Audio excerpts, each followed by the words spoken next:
ಚಲೋ ಮಾನ್ಯರೇ, ಈಗಾಗಲೇ ಅನೇಕ ದಿನಗಳಿಂದ ನೇಕಾರ ಸಮಸ್ಯೆಗಳನ್ನ ಇಟ್ಕೊಂಡು ಹೋರಾಟಕ್ಕೆ ಏನು ಅಧಿವೇಶನ ಪ್ರಾರಂಭ ಆಗೈತಿ. ಕಳೆದ 8ನೇ ತಾರೀಕಿಗೆ ಅಧಿವೇಶನ ಪ್ರಾರಂಭ ಆಗೈತಿ.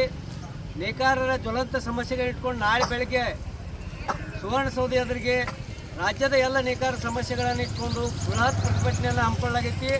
ಇವತ್ತು KHDC ಬನಹಟ್ಟಿಯಲ್ಲಿರುವಂಥ ಎಲ್ಲ ಕೈಮಗ್ಗ ನೇಕಾರರು ಅವರು ಕೂಡ ತಮ್ಮ ಸಮಸ್ಯೆ ಇಟ್ಕೊಂಡು ನಾಳೆ ಹೋರಾಟ ಮಾಡಲಿದ್ದಾರೆ. ಅವರು ಈಗಾಗಲೇ ಕನಿಷ್ಠ ವೇತನ ಜಾರಿ ಆಗಬೇಕು ಅಂತೇಳಿಸಿಂದ ಅವರ ಒಂದು ಬೇಡಿಕೆ ಐತಿ.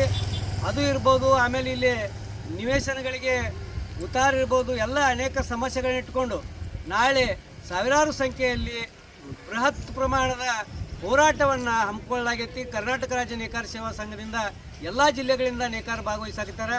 ಹುಬ್ಬಳ್ಳಿ KHDC ನೇಕಾರ ಇರ್ಬೋದು, ನಿವೇಶನಗಳ ಸಲುವಾಗಿ ಬರಾಕ್ತಾರೆ. ಆಮೇಲೆ ಗದಗ, ಬೆಟಗೇರಿ, ನರಸಾಪುರನ KHDC ನೇಕಾರ ನಿವೇಶನ ಸಲುವಾಗಿ ಬರಾಕ್ತಾರೆ. ಎಲ್ಲ ಕಡೆಯಿಂದ ನೇಕಾರರು ಭಾಗವಹಿಸಾಕತ್ತಾರೆ. ತಾವು ಕೂಡ ಬರಬೇಕು ಅಂತೇಳಿ ನಮ್ಮೆಲ್ಲರಲ್ಲಿ ಈ ಮೂಲಕ ವಿನಂತಿಯನ್ನು ಮಾಡ್ಕೊಳ್ತೀವಿ. ಧನ್ಯವಾದಗಳು. ನೇಕಾರರ ಹೋರಾಟಕ್ಕೆ